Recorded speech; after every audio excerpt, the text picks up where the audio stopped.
Maybe I have a PowerPoint presentation. It's coming.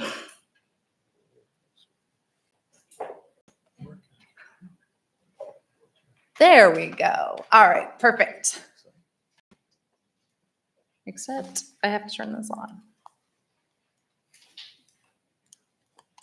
Now we are cooking with gas. Okay, my name is Jennifer McCausland. I am your city administrator here in Andover, and I'm joined by many of my colleagues here at the City of Andover. The governing body is situated here at the front tables as well. You might notice if you come to city council meetings, this room is looking a little bit different than it does when we have a city council meeting, in that we wanted it to be a little bit less formal, so nobody's sitting at the bench tonight. The microphones are actually at the staff seats, and we've got our council members here to listen, so they are not going to be speaking per se. We wanted them to be able to hear both the presentation from staff and then the questions and comments that might arise afterwards. I also want us to be cognizant of the fact that tonight's meeting is being broadcast on City 7 on Cox and on our website live, as well as it will be restreamed on our YouTube channel. We did that for a couple of reasons. This meeting is about pond maintenance and HOAs and the relationships between the city and HOAs. It's a pretty common question regarding whose responsibility pond maintenance is, and that's for a number of reasons. I think some of that is the rapid turnover that happens in neighborhood associations. Frequently, you get new leadership on an annual basis, sometimes more if someone decides they're not willing to do that job. And bless all of you who have agreed to take that on, because it's a thankless job, no doubt. The other piece is that if anyone couldn't be here tonight who wanted to get the information, we set one night aside to do this, but we know that some people have other schedule issues, children, things like that. So for that reason, I would ask that at the end, you'll see the last item is a Q&A. At that time, we'll have you come to the podium and speak. I don't know how many times in this very room I've heard people say, oh, I know how to project. I don't need the mic. Let me tell you, as someone who listens to these meetings afterwards many times, you can't hear the people speaking from out in the crowd. So please do go to the microphone to ask your question so that those watching online later can understand the context of the questions. I think that is kind of the housekeeping. So we will introduce ourselves here in just a moment. We'll go into the disaster response grant, because that's a question that we've gotten a few times lately on what is that grant and what is it for. We'll be happy to address that. And then how the city can help with pond maintenance and helping neighborhoods figure out ways to pay for expensive infrastructure, even if it's not a pond that you're most curious about. And again, at the end, we'll have questions. We have everybody's names listed here. You should have a printout as well. And please do take down notes, because we put that Q&A at the end in case you have a question and you want to make sure you don't forget that. So you've got all of our names here. We all have business cards. So if there's a specific person or area of interest that you'd like to follow up with later, please ask us for those cards following the meeting. I have the sign-in sheet, and I think it's generally most comfortable when I know who I'm in a room with, so I'm guessing you guys may feel the same way. Looks like we have representation from Reflection Lakes. Do I have a couple from Reflection Lakes? Crescent Lakes, a couple over here. Yeah, you can cheer for your neighborhood. That's great. Make it a pep rally. Montana Hills in the back. Lakeview Heights, got some on both sides. And Cedar Park, a couple up front. Okay, very well. We will go ahead now and have staff kind of go down the line on what department you represent, your expertise that you're here for, and then after that, Jolene will take from there. Starting here. I'm Matt Kane. I'm the finance director, and I'll be here just to go give an overview about special assessments. I'm Les Mangus, Director of Community Development. I do planning and zoning functions for the city. I've been here 36 years. I was the Public Works Director for about 30 of those years. So I know a little of the history of the city and some of the things that we do around here. I know the processes. Hello, I'm Jolene Graham, Assistant City Administrator. I've been with the City of Andover for just a little bit over a year now. I came from a different city where I served in this role, and I'm just very excited to be part of this community. JT Klaus, I'm the city attorney. I work with Triplet Wolf Garrettson, and I'm here to answer any questions if there are legal questions. I'm Rick Lance, Director of Public Works and Utilities, and one of the departments that I oversee is the Stormwater Utility Department. And we oversee questions will come up about some ponds and their maintenance and such. My name is Kevin Graham with Professional Engineering Consultants. I serve as city engineer for City of Andover. Tonight, I'll be talking a little bit about ponds, why we have them, why they're important, and then also some studies and resources that we can help provide to HOAs for public infrastructure improvements. Well, I'm going to start us off tonight by taking just a little bit of a detour. I think I have my remote here. Before we get to the part where we talk about how we can be in partnership with each other, I wanted to clear up a little bit of the confusion surrounding the disaster response grant, the grant funding that the city recently received from the state of Kansas. And the question was raised, are there grant funds as part of this for pond maintenance? And the answer is no. What the city did receive was a disaster response grant from the state of Kansas. It was a surprise call on December 27th from the state of Kansas Department of Commerce. The attorney said that federal funds were needing to be obligated from the American Rescue Plan Act that had to be officially obligated by December 31st.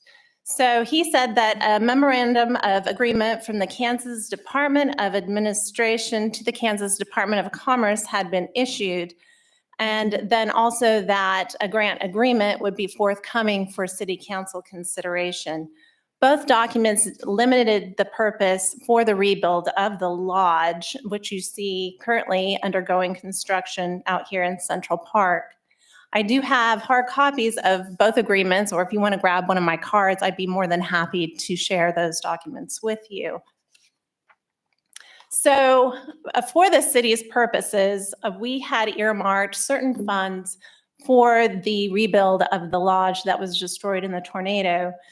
Part of those were our own ARPA funds in the amount of $233,000, insurance proceeds in the amount of $1.1 million. And because we were short, the project for the lodge rebuild is closer to $2.5 million. We decided to put on hold 4 years of capital improvement projects from our Parks and Recreation Improvement Fund. So to receive the disaster response grant freed back up those monies that were slated for those CIP projects. And those were projects that you, the citizens of Andover, had put together as part of this master plan for the park system called the 2030 Playbook, and it is on our website. And this was a big relief because as part of those, 4 years of capital improvements, they touched many more park systems or park neighborhood parks than what we were able to do just here at Central Park, but we needed to bring Central Park back up. And so it was very, very exciting. And I know we have some of our park board members here tonight. So from this, a question was asked, since the grant funds are limited solely to rebuilding the lodge, can we use the money from the Parks and Recreation Improvement Fund to make HOA pond improvements? And the answer to that is no, partly because the city doesn't own HOA ponds, but the answer is also no if I was asked, can we buy a fire engine for our fire department? Or can we buy more snow plows for our streets to be cleared faster from those funds? The answer is no to all of them, because the fees the city collects for parks and recreation improvements goes into the Parks and Recreation Improvement Fund. So if you think of it like a bucket, and the fees that we collect for parks improvements can only come out of that bucket for the same purpose for which it was collected, the public park improvements. So that work to apply those funds to the lodge, because it's a facility in a public park, but not to any of the other uses listed above. So for me as a taxpayer, for you as a taxpayer, for all of us as taxpayers, the accountability to which a city is held by law and by audit in this way is very reassuring. What we take in and the reason why we're taking it in is the reason that it gets taken out. So it ensures transparency, good stewardship, and trust. So that in a nutshell is the briefest of detours into the state disaster response grant, the federal funding compliance with those limitations, fund accounting, and the compliance with budget law. I did mention I have hard copies if you wanted to review them, or if you take my business card, I can email you anything that I have here tonight. And during the question and answer session at the end, I can answer any more questions. But if you want more than just this detour, I have two experts, one in law, JT Klaus, our city attorney, and one in accounting, our director of finance, Matt Kane, who can take you on a much more scenic journey of both the legal aspects and also the accounting aspects. So, but for the interest of time, I really want to get us to the part where we get to the way that we can be in partnership together on pond maintenance. So I'll pass that back to you, Jenny. Okay, so I already mentioned one of the most common things we hear from various leadership and HOAs is pond maintenance. And we get it because it's expensive. We maintain some ponds on behalf of the citizens that are public ponds. And so the examples I have there, those include Lake George here in Central Park. The Heritage Park, which we brought online just over a year ago, also includes a pond. 13th Street Sports Park, you're going to hear in a minute about how ponds frequently have a drainage aspect or is even the rationale for why they exist. 13th Street Sports Park, you'll recall that the drainage in those fields was terrible before we went through the Family Future Forward process. And so now they drain properly. And as a result, we also have a pond in 13th Street Sports Park now. The municipal golf course, which the city owns, but a third party manages, does have a pond, and our wastewater department will help with pumps and things like that. So all of that to say, we do maintain some ponds in the city of Andover. Those are open to the public. Probably a lot of the private ponds in your own neighborhoods have signs posted that say restricted for residents only of fill in the blank HOA. And that's perfectly fine. And in fact, probably wise because you want to know who is on your land and who is using your recreational facilities. To put into context how many there are, because it might also seem, I guess I was a little surprised when we dug into the numbers, it might seem like, well, what would be the big deal if the city helped us maintain our ponds and paid for these projects? There are 80 privately held ponds across the city of Andover. Most of those are HOA held. Now, there are a few where it's an individual landowner or something to that nature, but the vast majority of those are HOA ponds. Sometimes they're surprised that the membership or the HOAs have a ownership in that benefit. On current plats, Les, would you say the last 2 decades, maybe we have this verbiage on them?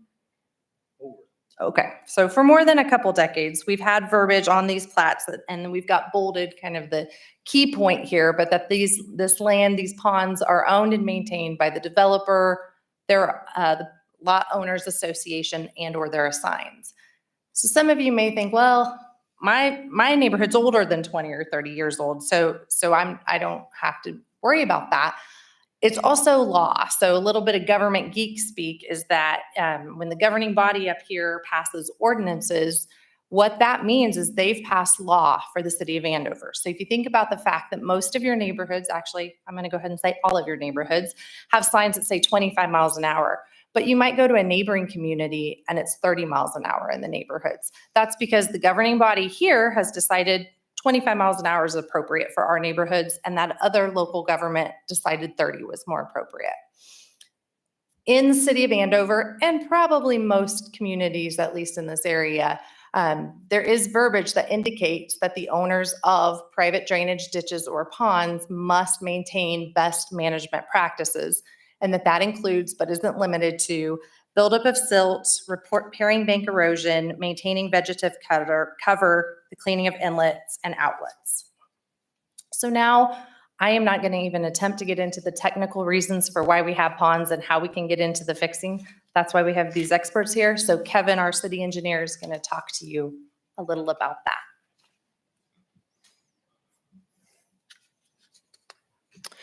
Yeah, so just wanted to give a brief kind of ponds 101 on why we have them. Ponds are an attractive amenity when they're designed properly and maintained properly. Everyone here knows that and understands that. In addition to the aesthetics, most ponds have a functional purpose, and that's actually the primary reason, as Jenny alluded to. That's why we design them as engineers when we're working with a developer to create a new community. That pond serves the purpose of managing stormwater runoff.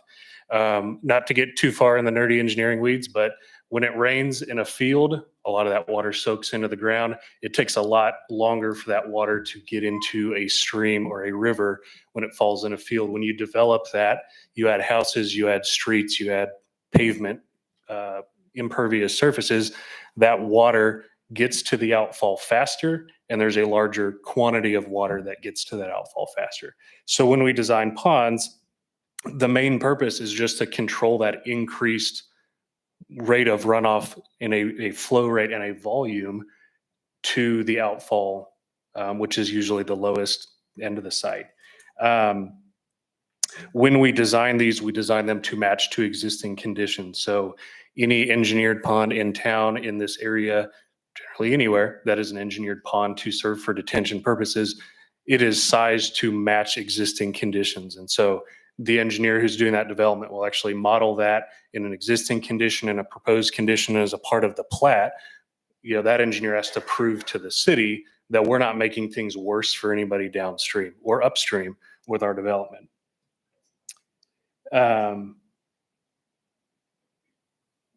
Typically, ponds can be designed in two different ways. One is a dry detention pond.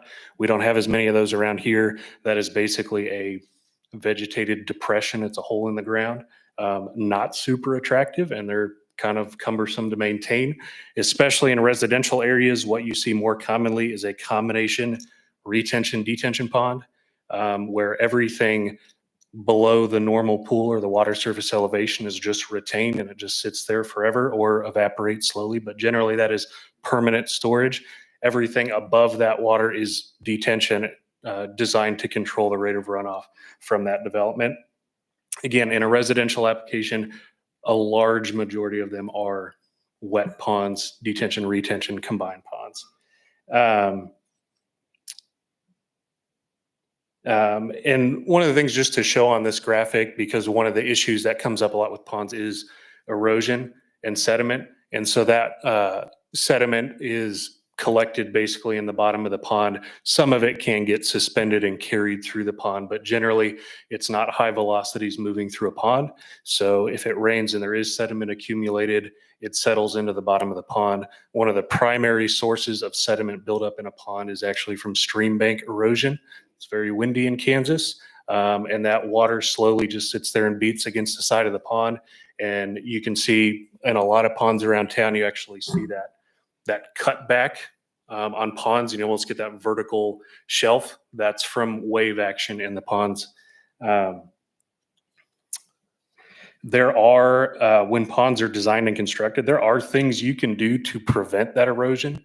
But as with anything else, that comes at a cost. And sometimes when developers are developing a new subdivision that people are going to eventually build homes in, they have to decide, what do we want to pay for? Because ultimately that gets baked into a special assessment that a home builder or buyer is going to incur. So any developer has to answer that question. Well, do I want to have lower specials in my development, or do I want to spend that, basically pick and choose where they're going to spend those dollars? And so you'll see certain ponds with certain improvements. A lot of them have rock, around the edge of it.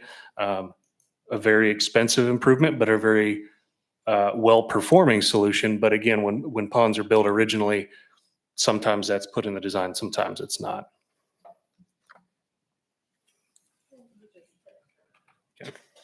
I just have this one. This is like the worst example of what you're supposed to do on PowerPoint. It has way too many words, but I did want you to have in your handout these different ways in which the city is able to work alongside neighborhoods and help you address some of these issues. The first one is kind of what I would call like the big kahuna. This is where you've got multiple big expensive projects. So maybe it's you don't have sidewalks and you would like sidewalks, and you also have a pond problem, or some communities don't have paved roads in the city of Andover still. Matter of fact, last count, I believe we had 15 to 16 miles of unpaved roads still. Some neighborhoods are not connected to city water. So there's a variety of reasons that a neighborhood may pull together and say, we would like to see some change happen in our neighborhood. And when they do, you're going to need to do a considerable amount of analysis to make that informed decision. Each of the items below here, and the experts up here will get into this a little bit more detail, but those are all could be kind of more of a one-off type of, we could send someone out to do an on-site visit without going to all the extent of a full neighborhood plan, but I wanted you to see the variety of options available. I did not take the clicker because Kevin is going to now dive into those neighborhood plans.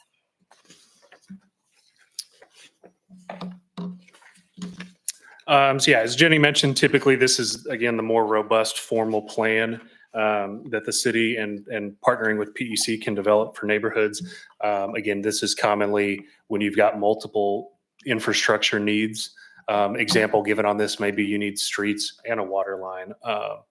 And so one example, just to highlight, this was done back in 2021 for Lakeview Heights, which is one of the many subdivisions that are here tonight. Actually, sorry, I'm going to back up on this. So kind of the core elements of what goes into these neighborhood plans, they are tailored to a specific neighborhood. While there are common improvements that could be made to a pond, for example, we try to gear these towards a specific neighborhood. So that usually includes some amount of public engagement. That could be through a survey, that could be through attending a HOA meeting, kind of town hall style, similar to this, to understand. In addition to that, can be a site visit to actually walk around and look and help understand what's concerns in your neighborhood. And then based on that feedback and what we're able to observe, we develop potential solutions to address those, and then even go into a rough order of magnitude for cost of those. So that if those improvements were to be special assessed against the property, you understand, okay, what does it cost to make my street asphalt instead of gravel? So you can actually make a decision. HOAs can have an informed decision, say, is this something we actually want to sign up for? So that's part of that development plan. So as a perfect example, and I do have copies of this if anyone wants to see what a neighborhood plan looks like. I've got several copies, so afterwards feel free to take one, flip through it. But just to highlight some of the things on Lakeview Heights, again, this was done in 2021. There was a 8-question survey that went out. And then based on the feedback from that survey that we received, we developed these 5 recommendations. One was streets with curb and gutter. One was streets without curb and gutter.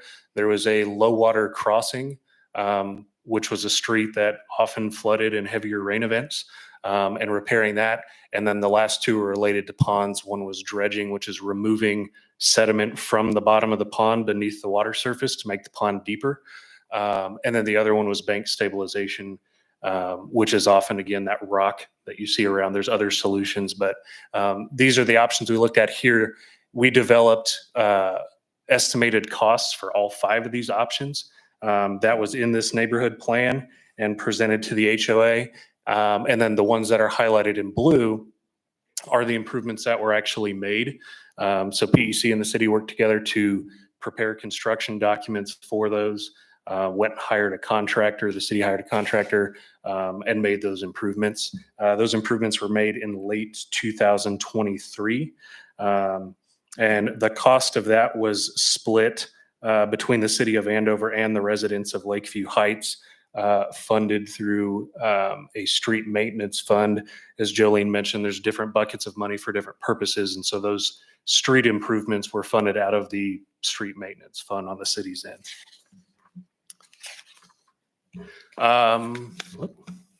Click. So just a couple of pictures. I'm a picture person. So this is the streets back in 2023. This is looking north on the west side of the ponds. And then after the improvements were made, this picture was, oh, hold on here. This was taken just about 2 weeks ago, generally the same location looking north. So just to show that now these streets are asphalt compared to when they were gravel before. Next picture is at the north, very north end of the subdivision looking west. So this is the old low water crossing. The drainage mechanism beneath the paved surface was one very small pipe. So when you got any significant amount of rain, this road flooded. And so you'll see here now there are 4 larger pipes. And so when it rains, this street is actually usable by residents.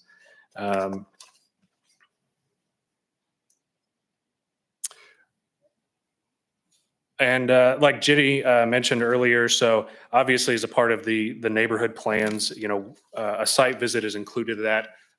But if you've just got, hey, can you guys come out and look at something? We have a question about our pond. It's not a full-blown neighborhood plan that's maybe warranted for that. The city can also meet with residents and HOAs, just come out and look and come out and talk. And I'm going to pass it off to Rick to chat about that a little further.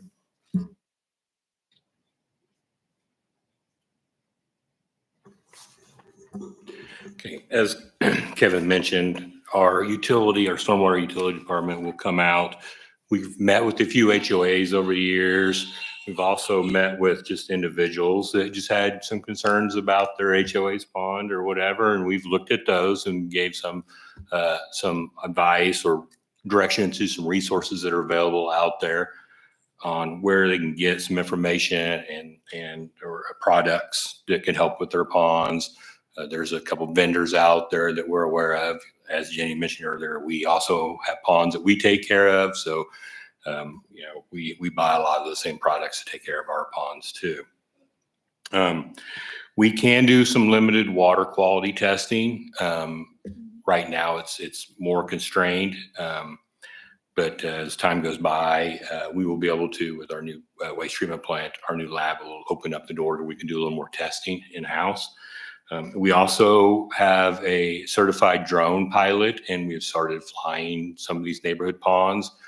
We're going to use those for our stormwater inspections anyway, but we will make that available to the public. And what happens, we fly this with our drone, it goes up and back, and it stitches all the photos together because it's just taking photo after photo after photo, stitches them all together and makes a large image, think like Google Maps, right? And we will have on our website where you can go on there and you can scroll through and look and zoom. You can currently do it now, it's a little harder to get to, but we'll make it a little more easily available.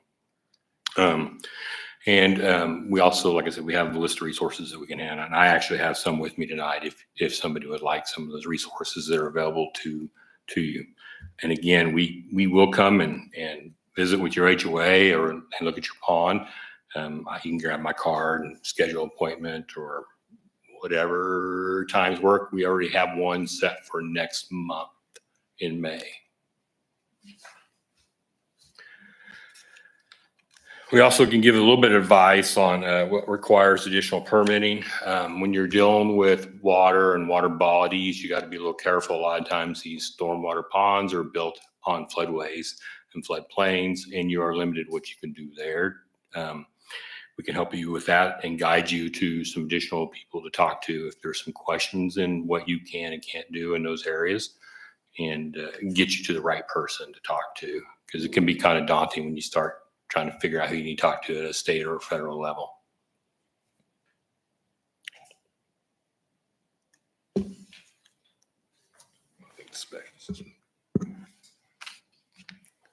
Well, as promised, I'm back to talk about special assessments. Just a quick overview, if you don't have special assessments or you're not familiar with it, at its core, it's really very simple. It's just a method of repaying the cost of improvements over an extended period of time. The way that works generally is the city will pay for the cost of the improvements up front. Once we've completed the project and we know the final costs, then the city will put it into long-term financing. the financing that the city has used for special assessments for better than the last decade has been 20-year financing. And then once the city has that financed, the payments are made by the properties within the benefit district. On the screen, there is an example of a tax bill from the Butler County website of a property in Tuscany 3rd Edition. This is just to show what it would look like on your tax bill. The line number 1 is always your general taxes. And then in this one, this was specials for a new subdivision. So you've got wastewater, water, paving, and stormwater. There's a description there. You can see there's a first half and a second half for what is due each year. And the last number there in the description is the year that it pays off. So in this instance, the final assessment will be paid in 2043, which means it would appear on the tax bill at the end of 2042. The way we get to the amount for each one is decided by the amount of the payment when the city is repaying the loan. So every year we calculate what is due on this loan, how many properties are going to pay for it, and we put that out on we reassess that to the county, and that's decided by the petition. So I'm going to turn it over to Les to talk about the petition process. There are some decisions that need to be made to start a special assessment benefit district project. And there are some decisions about what is the benefit district? What properties are benefited by the improvement? If it's a water line benefit district, it's pretty clear cut who the benefactors are. It's those who can readily attach to that water line. Storm sewer projects get a little bit more difficult about how that assessment is spread. Is it equally shared by all of the lots in a subdivision? Is it shared by front feet of the lots? Is it shared by land area of the lots? So that's one of the decisions that has to be made in advance to prepare that petition for financing. The second thing is to describe the project. What is the exact scope of what's to be built? If it's a water line, about how many feet of water line are going to be built? What size is that water line going to be? Again, storm sewer petitions get a little more difficult. Paving petitions are somewhere in the middle. They're fairly easy to describe the scope. The next thing, and the really important component, is the estimate of the cost. How much is the entire improvement going to cost? That includes the construction costs, the engineering costs, and the financing cost. We try to establish those up front so that the benefactors, those who will pay the bill at the end, have an idea how much that bill is going to be before they agree to a petitioned improvement.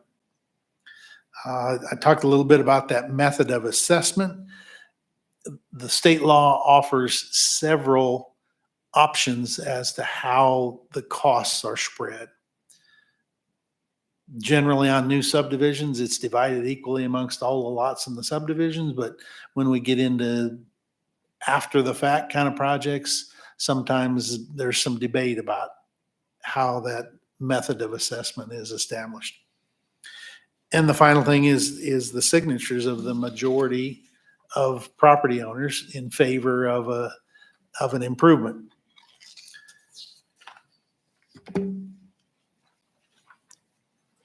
Our city attorney, our city engineer, city staff will participate in the drafting of that petition. It's a legal document. Will involve the owners, those benefactors, the engineer, city staff, bond counsel, prepare that petition, and then someone, one of the benefactors, someone from the HOA, circulates that petition to all of the owners in the benefit district. Again, it takes a majority in order for that petition to be valid. Even if members don't sign that petition, but the majority does sign in favor of an improvement, the improvement carries. It's not like you can say, I opt out. If you're a part of the benefit district and the majority wants the benefit district, it carries. Then that petition is given to the city clerk for validation. That's to check that the property owners are indeed correct. And one of the nuances of those signatures is if the property is titled to a husband and wife, both have to sign. Sometimes we receive petitions that maybe just one or the other signs, and that is then not a valid signature for that property. The next step is for the governing body to accept that petition. That is the governing body's approval to finance that project. And finally, the work order, where the governing body determines that the work is necessary.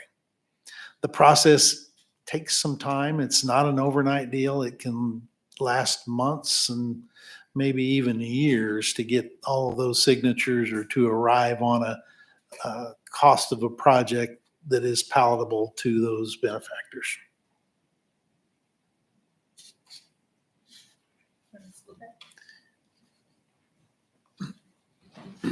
Okay, that concludes the prepared information that we've got available for you. Like I said earlier, we're not in as formal as a setting as we might be at a city council meeting. So typically we have a pretty hard stop at like 3 minutes or thereabout on your comments. I would just ask you again to be sensitive to everybody's time. And in that same vein, no need to repeat the same things over and over, but certainly if you want to say, you know, the gentleman in the plaid shirt said something and I'd like to echo that so that we get an idea of what the feelings or questions are. That is helpful information. Beating a dead horse, sometimes not so helpful. So I'll just throw that out as a piece of etiquette. And I do want to, again, thank each of you, especially those of you who are officers in your HOA. I alluded to it earlier, but I live in an HOA neighborhood, and I will say, the job I do, it can feel thankless at times, and sometimes going to Dillon's is tough, but it's nothing like being on the HOA board because you all are enforcing rules on your literal next door neighbors, and that is very difficult. I realize that, and I appreciate very much that you take on that leadership role in our community. A city is nothing but a bunch of neighborhoods pulled together, so thank you for being the heart of our city. We'll open it up to questions. 3 minutes. I know you might have to cut me off, but Ty Masterson, longtime resident of Lakeview Heights. I want to give you the rest of the story on the grant. So it wasn't a surprise to some of us. I wanted to talk a little bit about that. It's probably why you're having a little bit of angst, particularly with Lakeview Heights. And then just a couple point outs of its uniqueness. So when that tornado hit us, right? Obviously debris was left in the pond, all this. So I went to work as a member of the legislature to try to find ways to help the city of Andover. And there was some disaster grant money. I was looking for some of that. Some of it was originally told to me to be available for things like that, cleaning out the pond. And for example, you could just spend the whole $1 million going down there to Lakeview Heights and pulling stuff out of the pond, right? You just can't take dirt now, right? Because that was the new thing. But I had addressed that with my HOA that there was possibility of these funds. And so that's how you have some of the angst about it. I understand there are, and by the way, thank you guys for being open and for your service. I mean, I know it's sometimes thankless, but there are 50 ways to say no when you're in government. Been there, done that. I've sat on this council. The uniqueness to Lakeview Heights is that neighborhood, I'm not sure it even predates the incorporation of the city of Andover. It has been, I know it's older than Les and I, right? And he's been here a minute. And so it was not designed by your, which is, I'm thankful they do that now. I mean, that's a huge deal. That thing has taken on for decades every development upstream, including clear up to Dillon's and Heritage and all of that. So it has uniqueness. And I understand it's also, there's not as many residents in there, homeowners in that association for the size of the ponds. So I went to work at the state level to try to give you extra funds. So at a minimum, they could at least be fungible, right? If I get extra money in one special revenue fund, but now I don't have to use as much out of my general fund, I can do things out of my general fund to help the people that brought that there. And that was the intention. I worked, and it was, so for 2 years, we worked on this disaster grant. And I had the Commerce Department telling me nobody from the city of Andover even seems to want it. So I meet with your mayor. Thank you, Ronnie. I met with Warrington. I get text and name. That's how you get the call, Jolene. Abby Works is because I said, you've got the call. The money was still available and it was about to end and go back. And I wanted Andover to have us. You had an extra $1 million. And my hope was that you go use it on some disaster thing after they decided it can't take dirt, but that you would somehow help the neighborhood that took that brunt. And it's taking all that silt for the last 60 years. So that's the rest of the story about how that money came to be. I know there's technical reasons why you can't use that dollar to help that neighborhood, but this body is autonomous, right? It is sovereign in this city, and you can make decisions that would be helpful to those neighborhoods in that way. And I would just ask that you do it. And I know people say, oh, you live in the neighborhood, so this is trying to help you. I live in this city. I brought $8.5 million in transportation grants because I want to help this city. None of those dollars were spent anywhere near my neighborhood, right? So it's not about, so your city council people live in that neighborhood. Can you not help a neighborhood just because you have an elected political officer that lives in it? That's not quid pro quo. That's not you trying to benefit from a tax dollar. That neighborhood took a tornado. It has taken damage from the development of the city for the last 60 years, and it just deserves some attention. And I thank you for your attention.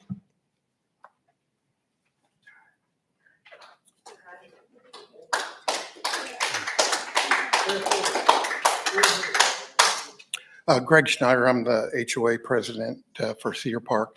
The issue I have about 5 or 6 years ago, y'all helped me with the dredging or cleaning out the culvert that runs under 13th Street. The sand that's coming from the concrete plant, that's the issue. And I don't know whether that can be done again, whether it shouldn't be our responsibility. I think if the city could help me talk with the concrete plant to get that cleaned out again, because we're back like we were before 5 or 6 years ago. All that sand that ends up on the street, it rains, it ends up in a culvert into the drainage ditch. So the drainage ditch right there is back full again like it was.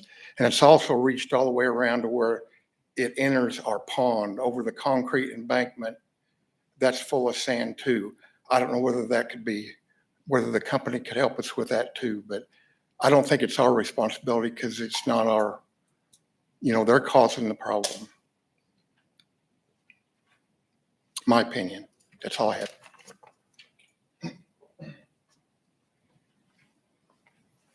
Hi, I'm Lisa Land. I'm in the Crescent Lakes neighborhood. Appreciate walking through the example on special assessments and that funding. And great example using the street. At the very beginning, you talked about ponds that are owned by HOAs. Is that process of petitioning and special assessment, is that available to pond improvements when it is owned by the HOA? I mean, because your example of street changes, so. That's a good question, and it's way better than the answer. The answer, of course, is depends. What a city can do normally and what it can issue bonds for are public improvements. If you're in one of these designed lake areas, they were probably designed and listed on the plat as being a public drainage easement, which means to the extent we could keep the petition within the improvement of public drainage, then yes, I think that the special assessment process could be available for that. That's why we wanted you to know about it tonight. Could we help the homeowners association build a dock on the lake? No, because that would be an improvement not open to the public. That would be a private improvement. But on the cleaning necessary for the drainage to work, yeah, I think that if the homeowners petitioned and the city approved, it would be a possibility.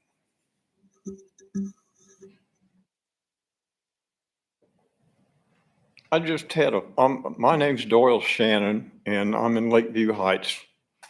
And I had a couple of questions.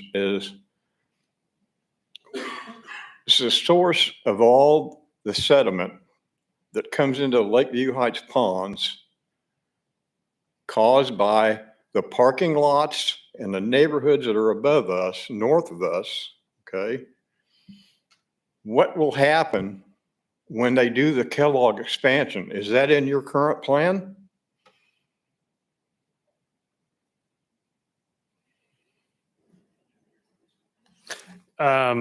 Yeah, I mean, regarding sediment upstream, so, as each of those developments came online, whether it's Heritage, whether it's Marketplace, whether it's Reflection Lake, you can go back looking at aerials through time, and there are new ponds brought on board as each of those develop. Like I mentioned earlier, whether it's during construction or post-construction, a vast majority of the sediment that is generated during construction or after settles into those ponds. So actually by adding ponds upstream of you, those ponds are actually able to collect sediment that comes through. Honestly, a majority, or I'll say a large portion of the sediment in a Lakeview Heights pond probably came from the till farming before Reflection Lake and Marketplace were developed. Farming generates far more sediment that enters into natural bodies of water than development does. Especially during construction, there are required, they're called BMPs, they're best management practices, that contractors are required to follow. They're subject to inspections by city staff, city inspectors to make sure they are maintaining those. The point of that is you rip up a site and it's all dirt and it rains, you're going to get sediment that's going to go in the body. So it's the contractor and the developer, their responsibility to protect bodies of water from that sediment. So while there is runoff there, it is mitigated or intended to be mitigated. And again, that sediment would then be collected into a pond at the Heritage or at Marketplace. Then why aren't the people that are upstream that are causing the problem, why aren't they charged with the issue instead of the taxpayer and the homeowners association? It's not the homeowners association that caused the problem. It came from something upstream and something that was planned upstream. So it's certainly not me out there throwing dirt in the hole to fill it up so it won't fill with water. I'm sorry. That's all I got to say.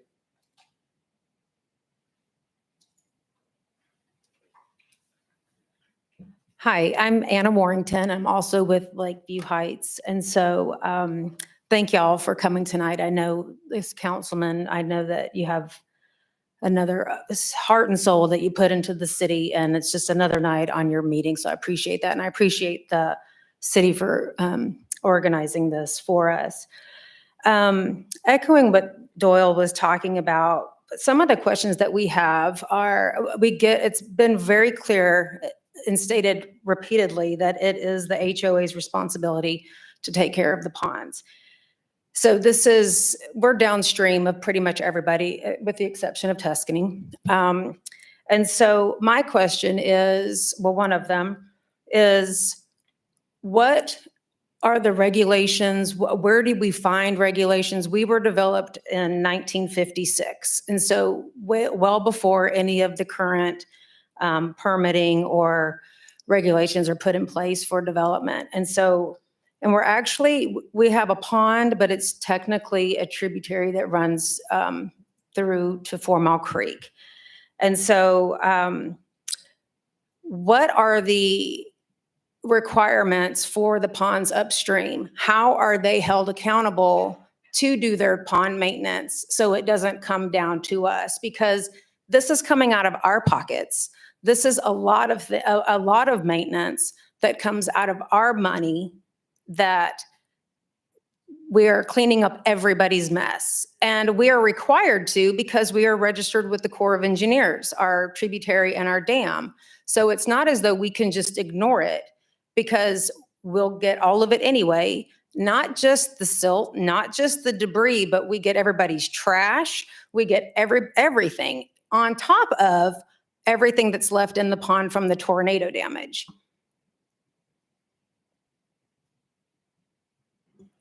Well, part of the requirement for the maintenance comes out of the stormwater ordinance. So it would come out of one of my departments.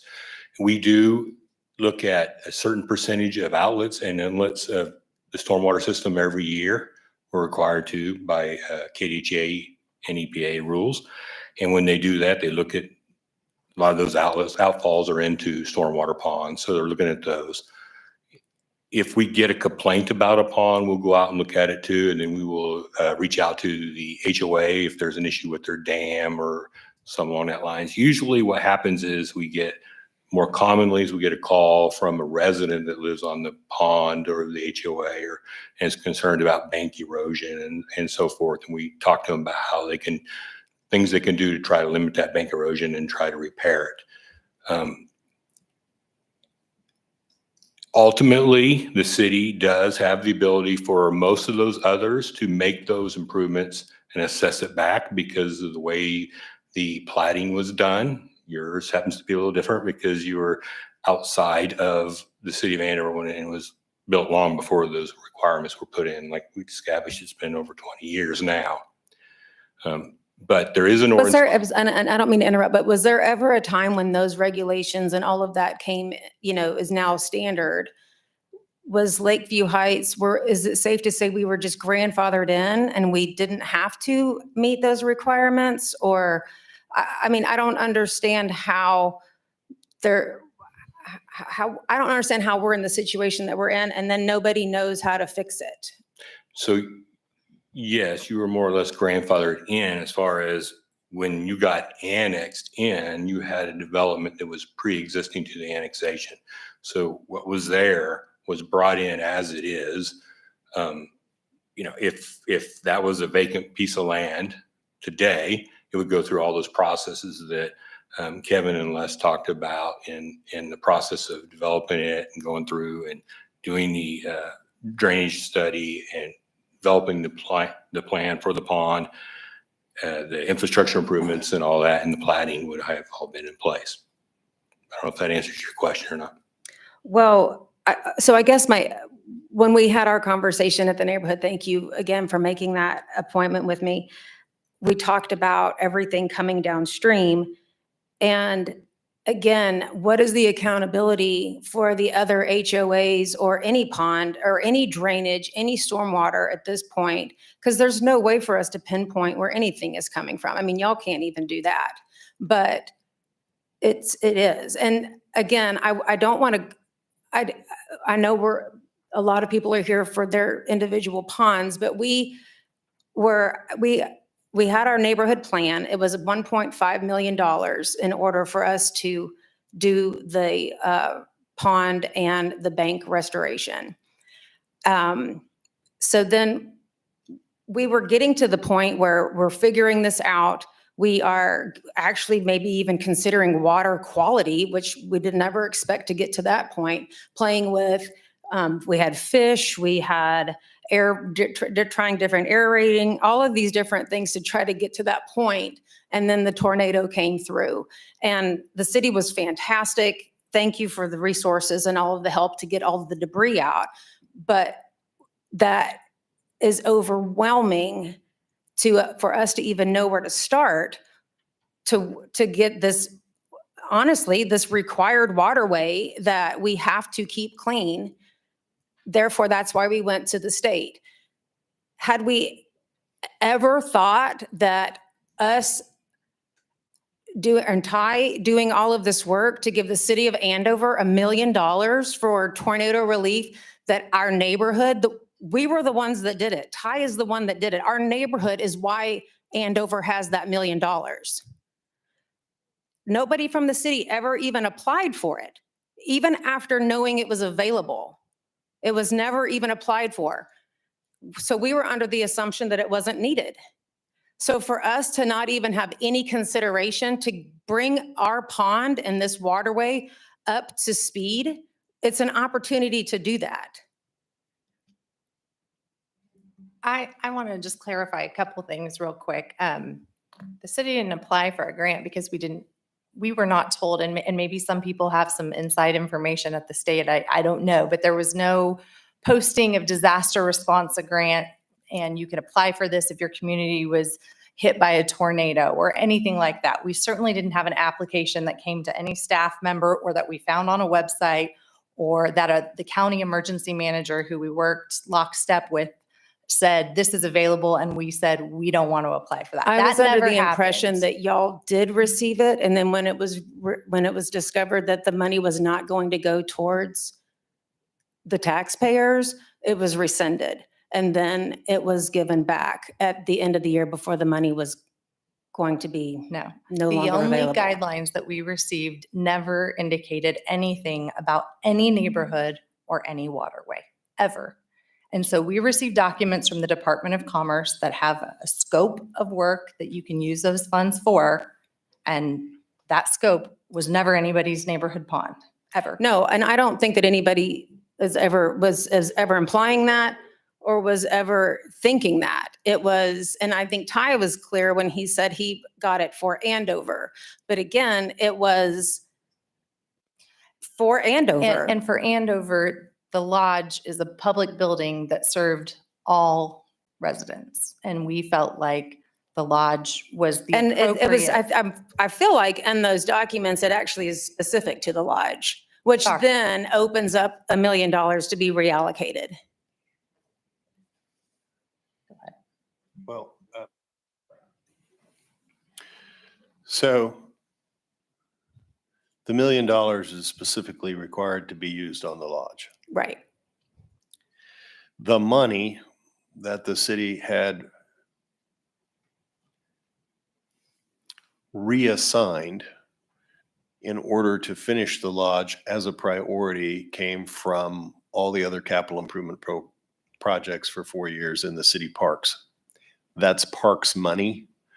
That money comes from alcohol tax from the state, and that money comes from park impact fees. So that money that was going to be covering the lodge at the expense of all those other park improvements has to be used for park improvements. That's why that money can't be reallocated to anybody's private lake. I wish to be clear that I'm not saying that the city is totally prohibited from assisting an HOA with a private lake from some other resource not available today. But I would say that it's going to be extremely difficult to pick favorites in connection with that kind of a project. I just wanted you to understand why you can't use the park impact fees and the alcohol fees, which by law are required to be used in public parks, on an HOA lake. So I was also looking at the comprehensive plan that floodplains and green space fall underneath the Parks and Rec.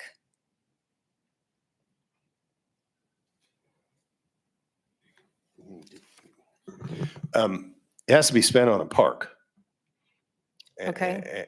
And so if it's designated a park and lots of green space is open to the public and a public park, then the money can be spent there. Okay. Certainly, by way of example, this lake's right in the center of the park, right? We could spend the money on Lake George because it is a public amenity. It is a designated public park.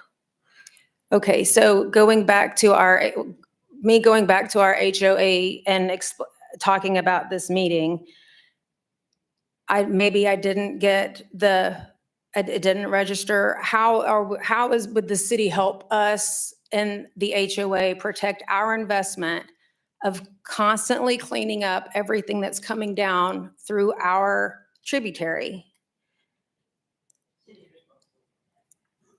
But they're not. So through, as Kevin said earlier, it is my belief also that the vast majority of the sediment in your pond probably came from when it was ag use previously. There's But no doubt. accepting all of the tornado debris. Okay, tornado debris, yeah, okay, that kind of stuff. But I mean, if we're talking about the sediment stuff, the sediment that is coming downstream, that would have drastically reduced when you start putting the ponds in, because the ponds do slow down and cause the sediment to drop. Plus, you've taken farm field that's tilled field out of production and put it into either, a lot of times it's paved surfaces or sodded yards, depends what gets happened, if it's a parking lot or a house site subdivision. Those items have less erosion, a huge amount less erosion than a tilled field. I mean, it's just the way it is. And Marketplace, Cornerstone, Crescent Lakes, all these areas all the way up and along that chain, up and along that way, at one time were tilled fields when your pond was built. Okay, but not like in present day, Correct. right? In present day, we're spending present day money to get this going. What is protecting our investment and cleaning this up? So This- that This- ponds north of us, we don't have any tilled fills anymore. We have paved roads. We've dredged we've cleared, I don't know that we've actually formally ever dredged them, but we have removed sediment in the pond. We have done this. It's not as though we're looking for a handout. We have continually with our resources and the best knowledge that we have been trying to be good stewards to this waterway. Sure. I mean, all the best management practices in place is not going to stop erosion getting into any pond. It's going to happen through a vast majority of ways. My point was being that what's being built upstream is probably should and is, I'm confident, slowing down that amount of erosion. Now, I feel like just like that's your in pond- theory, that sounds great in theory, but then we can look at it and we see a little bit different. okay, but Especially if So- they're not required to upkeep their ponds, so it doesn't come, I guess I'm still waiting for that. What's the criteria and the requirements for HOAs or any waterway above us to make sure that that actually is being maintained? So that way we aren't getting the overflow and whatnot, because obviously we're not the only ones with pond problems, with neighborhoods with pond problems. And so if the city thinks that we're putting it off, then there must be a general consensus that everybody's putting it off, which then it comes downhill, which is us. I would venture to say that most HOA ponds, the maintenance on it is probably not to the level that a perfect level, right? There's some that do better than others. Some put a lot of attention into their ponds. Others wait until they start seeing erosion and that kind of stuff and start to worry about it. Every pond's going to have issues over time. I mean, we have issues with our ponds. We are And using products. we have accounting, we account for that in our HOA dues, that we have pond cleanup, but not to the magnitude of what we're dealing with. It doesn't sound like there's any real accountability of what we're dealing with on top of now tornado damage. We do inspect the outlets, and when we're there, we look at the ponds. And if we see a major issue with the ponds, we will reach out and start working with the HOA. We don't have any major issues with any HOAs where their ponds, their dams look like they're getting ready to fail and such like that. Ours are. They were hit by a tornado. But if they, they are ultimately the owner responsible for doing inspections on those ponds and maintaining those ponds. And once it comes to light, if there is an issue, then obviously they're in violation of the ordinance, and there's various ways to deal with that at that point. Okay, thank you.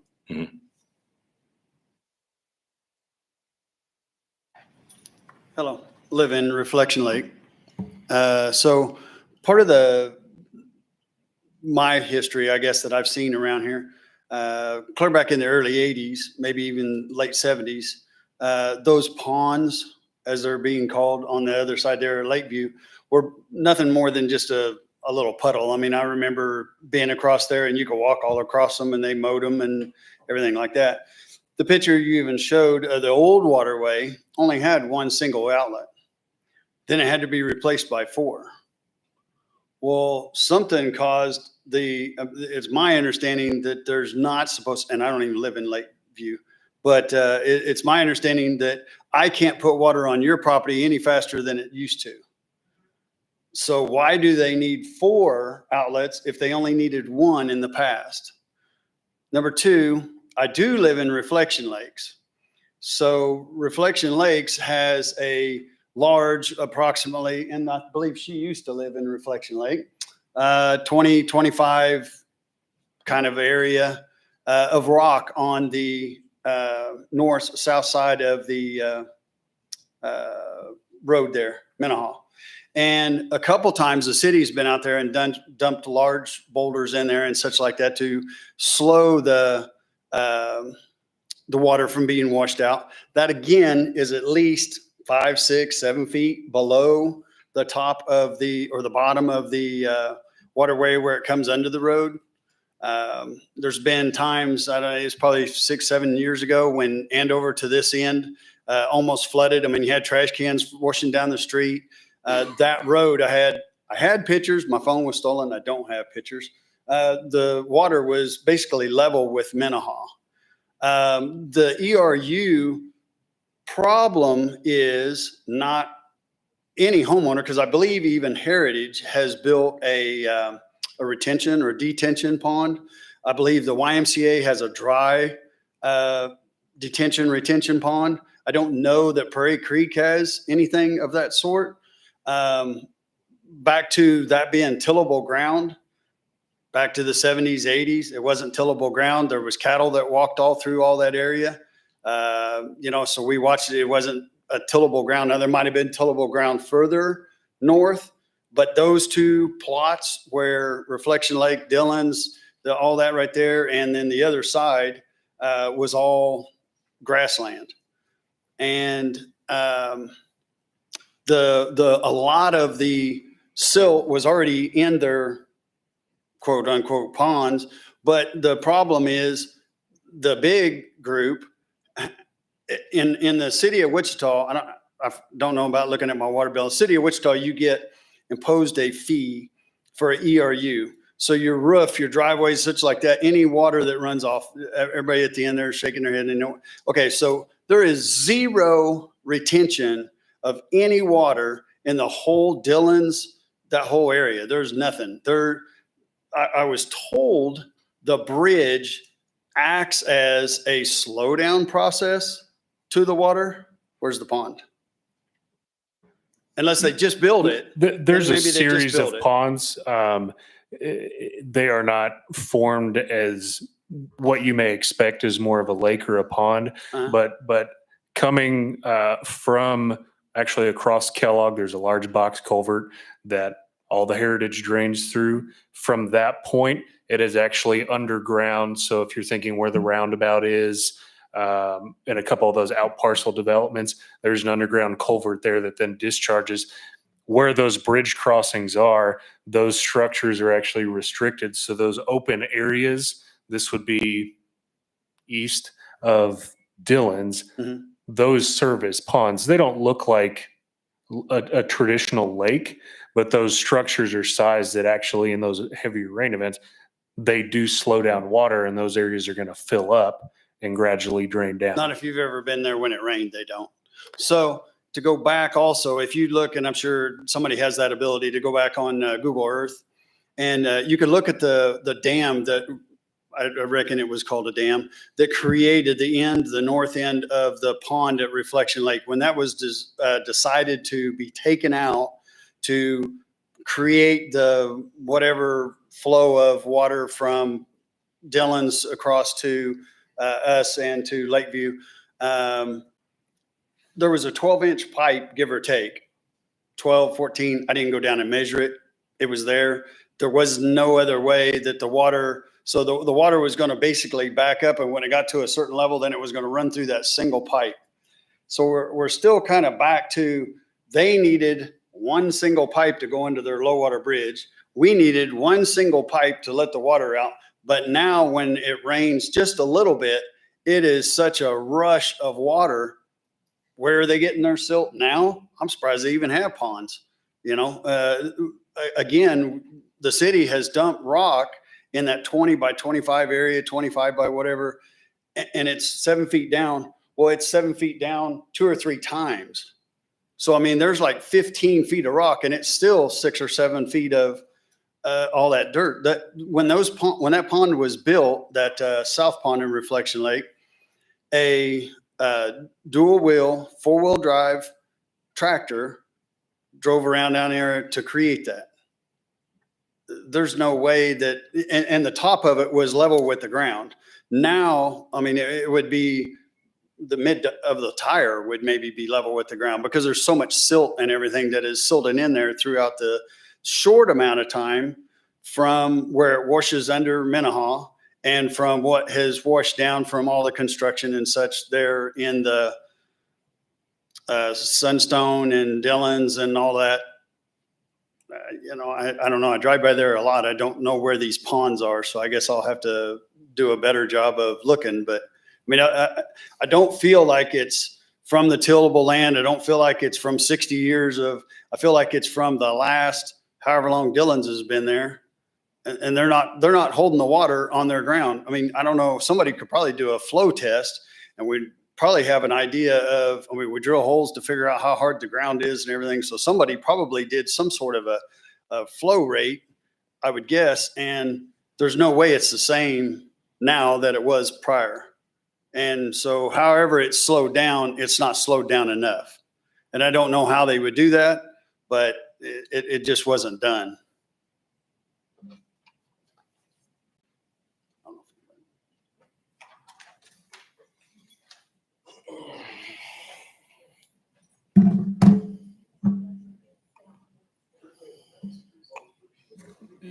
Yeah, just to address the low water crossing in Lakeview. So that old low water crossing was a road with, again, I remember the size of it, the picture, I don't know, 4-inch pipe. Yeah. So what that tells me as an engineer is that low water crossing was never designed by an engineer when that was built. And so what would happen is you would get a very, very small amount of runoff as any water comes from the north, regardless if it's developed or not. Water's coming down that channel.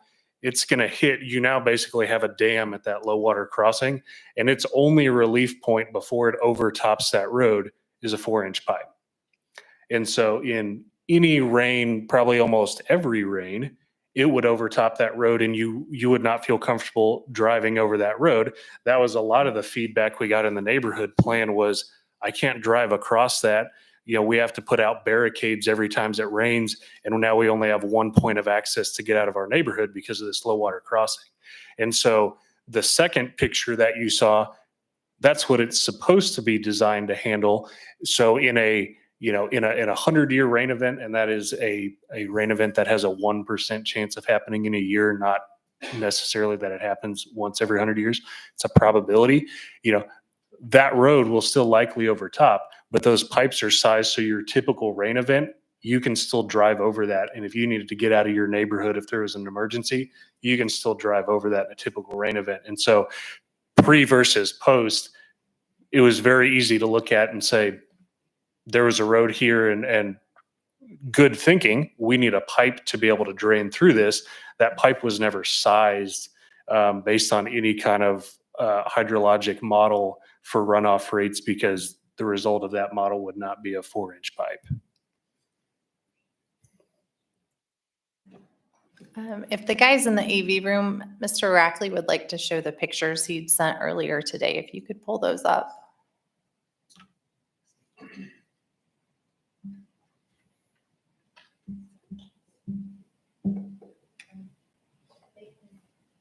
They can scroll down, I think, in the back. And if you want the pointer, we can certainly provide that to you, but That's they'll have fine to either scroll way. down through them. We've got them all in one Just file. go to the first one, Neil. Should be that one there. My name is Scott Rackley, and while most of you have lived in Andover a very long time, I haven't. I've been here 7 years. And I care about the community I live in, so I got involved. Got involved by getting on the HOA board. Dumbest move I ever made. I'm the HOA president of Reflection Lake. I just want to go over a few things here.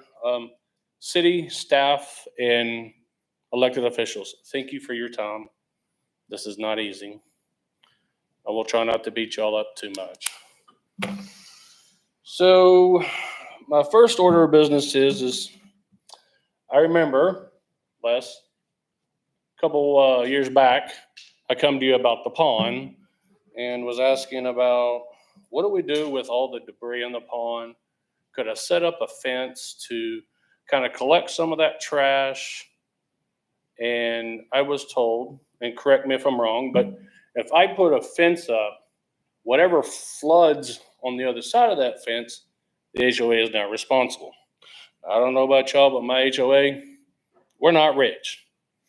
Okay, we're not rich by any means. Do we have the money to defend a lawsuit? Sure don't. So if shade's going to be casted that it's upstream ponds that are causing the sediment and the lack of maintenance, I'll agree with a little bit of that. That neighborhood was, I don't know, it's probably 20 years or older. But keep in mind, I've only been here for 7, so trying to do what we can with the funds we have. And I understand that, ma'am, but here's what I need you to understand. I'm sorry, I'm not going to direct you. Here's what I need the city to understand. We can't sit here and pass blame of whose fault it is and whose fault it's not. We as a city have to work together. And if we can't work together, then we're just a bunch of adults playing high school games.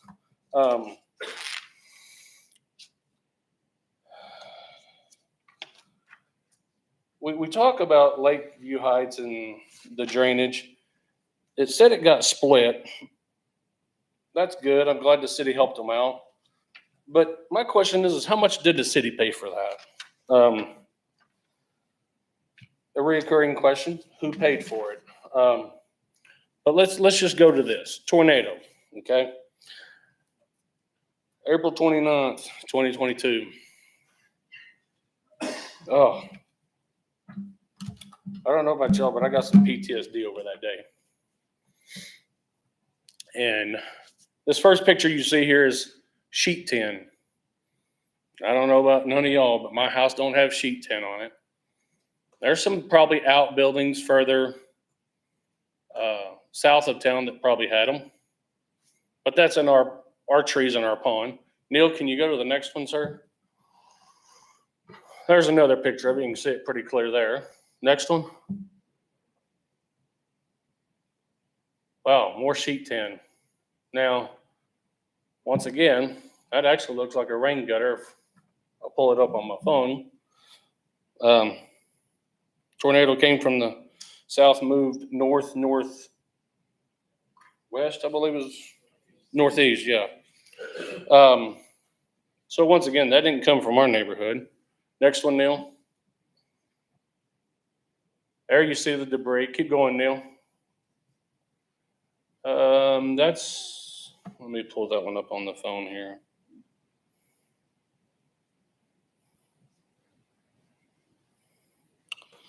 So what I'm trying to highlight in that picture is there's shingles off of a roof. Keep going.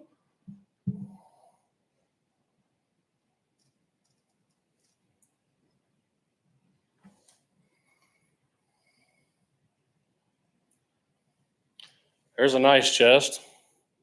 Keep going, Neil. More debris. Keep going, bud. There's tires. I wonder where they came from. There's a tree that blew over. Any of y'all know what it costs to have a tree chopped up? There's a sign that blew down. Keep going, Neil. This is the little creek that runs between our ponds. Keep going, Neil. That's a fence post. All right, you're good, Neil. So what I'm trying to say is this. I'm baffled why a particular subdivision gets funds. If it's designated, if it was intended, let me rephrase that. If it was intended for pond maintenance, when it came about, then why is only one subdivision privy to the funds? Kind of baffles me how that happens, but okay, because all you see that stuff there is not stuff from our neighborhoods. That's stuff from the south. So, like I said, to cast shade that it's the people up north, that it's their problem, it's their fault, they're not the ones trying to maintain their ponds. Me and James Ruda, we go out quite often and pick up bags of trash. You know where that stuff comes from? That comes from Dillon's. How do I know? It's a Dillon's trash bag. I've picked up used condoms. I've picked up needles. The list goes on and on and on and on and stuff I've picked up out of that pond, bagged in the trash, and took to my house to get rid of. So I done some little research yesterday.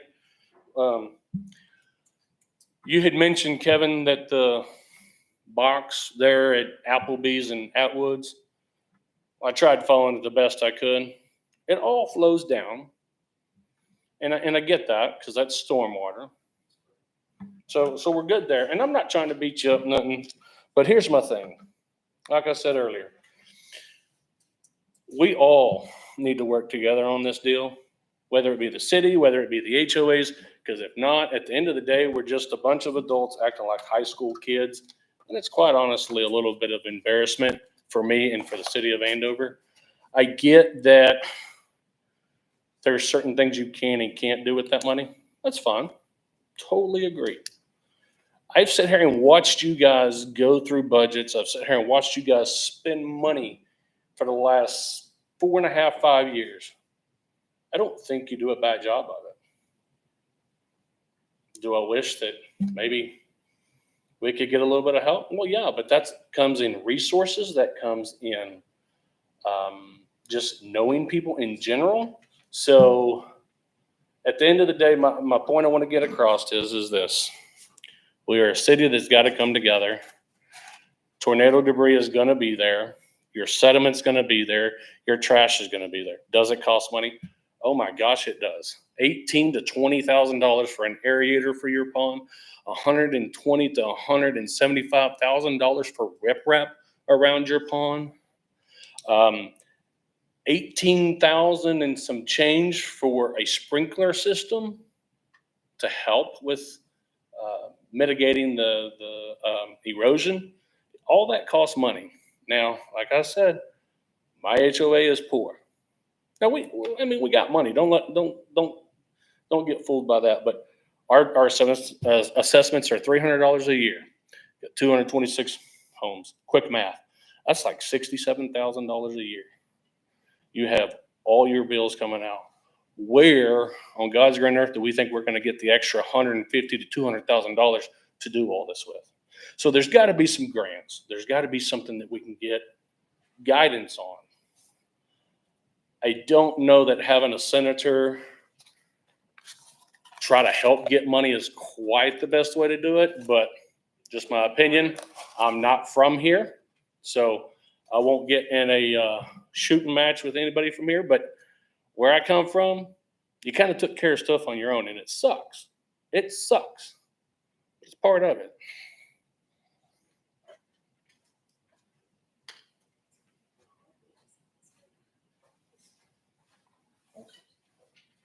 Good evening, everybody. Scott Malcolm, Crescent Lakes President at the HOA. Thank you all for being here tonight. We got to the point in our neighborhood where we're starting to see the age of the neighborhood, and obviously we're thinking we need to do some dredging. And obviously we'd like to get some help with that like everybody else would. About 2, maybe 3 years ago, we got a letter from the state stating we couldn't pull water out of the lakes because it impacted the Walnut River downstream. So the state has taken interest in our ponds at that level. Is there an avenue somewhere, since the state's concerned with our ponds, that maybe they could help us with the maintenance of those ponds. I know I'm not talking to a state body here, but maybe we have connections somewhere. I would think that it would be mutually beneficial to the city of Andover if the state's really concerned about the Walnut River feeding tributaries, that we're part of it. I know they're private lakes, but at the same time, obviously, that water flows downstream, just like everybody's been talking about being downstream of somebody else's water. So just posing the question, maybe there's an avenue there somewhere. Like to explore it, but looking for options. Thanks.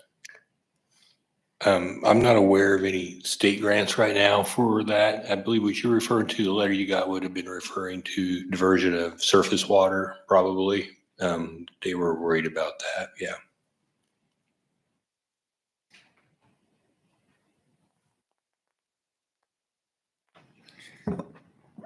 My name's James Ruda. I'm in Reflection Lake. I grew up in a town in western Kansas, Atwood, Kansas, and we had an issue with our lake.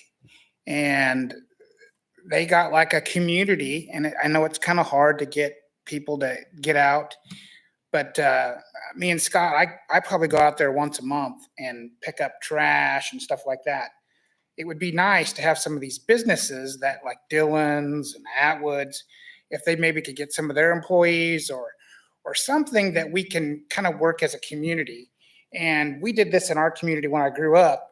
We had the whole high school on the last day of school. They had all the schools, and they went to all the ponds and all the communities and around the lake, and they went and picked it all up. I think today is a great day. It's Earth Day, this meeting. I mean, we're talking about ponds on Earth Day. And I think we need to have something in our community where it's like, hey, let's go out and clean up our town, clean up the lakes. We got to do something, because I know we can't ask the state, hey, give us some money for this. But we need to find other businesses that maybe people have a business in here and say, hey, would you like to donate some money to help clean this pond or this pond? But we spread it out equally. And we did the same thing in our community where I grew up to help our lake. It had all these rivers and stuff, and it's just junk in there, and they helped clean it up. And I think that's kind of what everybody's asking for. They want their ponds and everything so it looks nice. And what that does, it's going to help the community of Andover and get people like they're proud of their community because, hey, look what we did. I understand. I don't know how the whole state thing and for the representative, I'm glad he did that, but he probably should have said, hey, if we wanted tornado damage, let's hit the place that got hit the most. And that's Reflection Lake and just right on down, is it Lakeview? Yeah. Those are the two communities that got hit the most. So I understand that all that money was designed for that. But maybe we need to try to do something as a community and have something where we have the community and everybody come out and help. I mean, we have 2 big schools. That's a lot of kids. We just got to get people to be proud of our community. And I think today, I don't think people are really proud of their community because you'll see people, there's trash all over. And Andover needs that fire in them where they can pick up trash and say, hey, look, let's make our community look that much better. And maybe we do it like every couple of months or something, have like a community day. I know we have the garage sale day, but maybe we need to think of a community day, and that's for you guys to decide, but, and really get people pumped up about it. Maybe have some businesses donate some stuff, but that's what I'm asking for. And that's why I came to this meeting. I mean, it's Earth Day. Let's care about Andover and make Andover special. That's what we did in my hometown of Atwood, Kansas. And I mean, if you Google it, you'll see that beautiful lake.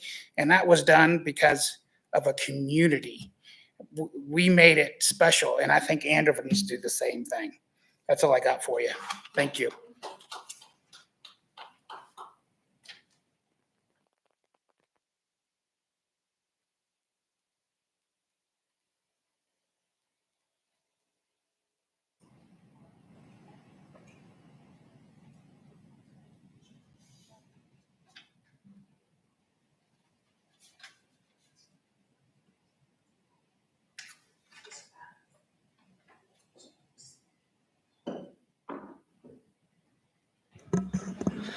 So I appreciate everyone coming out tonight. It's been a little bit hard for me to sit here. As most of you know, I was born and raised in Andover. I remember driving up and down Andover Road when it was about 4,000 people, seeing before Reflection Lake existed, before Andover existed. I grew up in Reflection Lake, moved there in 2002. I remember what Reflection Lake looked like at the very start. I think we can all agree here that this is a difficult challenge that we're facing. There's a lot of people in here that are all in the same boat. We clearly have something that needs to be addressed. What I've been James helped kind of guide me a lot down this road. What I'm thinking is there's a lot of stakeholders here that will have to be involved to find a way to solve this. The city may have some role. What it is, I don't know. If it's organizing volunteers, if it's, helping with rock, I don't know. I think the city has a role. I think the Andover residents have a role to make them proud of their community, to be proud of the neighborhood that they live in. I'm sure the school system somewhere has a role, the local businesses that thrive here. I think we all have a role here to play. And so kind of what I've been sitting here doing is going through my head thinking, maybe what role does each party play? I get it. There's a dollar side of this that is a large dollar amount. I'm a CPA. I live my world in the dollar world. But I also think there's time, effort, and I think there is a solution here. I do not know what it is right now, but it's going to involve a lot of different parties thinking somewhat outside the box to come up with maybe a non-traditional solution. And I'm confident that Andover can do that. Like, I've lived here my whole life. I've seen it grow. I've seen it thrive. I've seen the direction we're headed. We're headed upward very quickly. We're smart enough to come up with a solution here. And I'm confident that when we get the smart heads here together and think about this, we'll understand, what part does the city play in this? What part do HOAs play? What part do the local business play? I'm confident we will come up with a solution here. And I'm going to spend some time kind of thinking about what all those pieces are and then trying to put them all together to see what we can come up with here for a solution. So.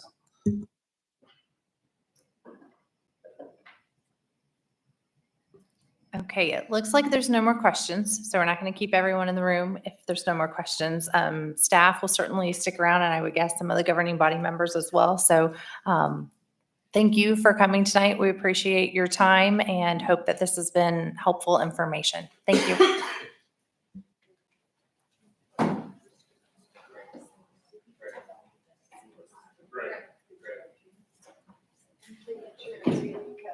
My house.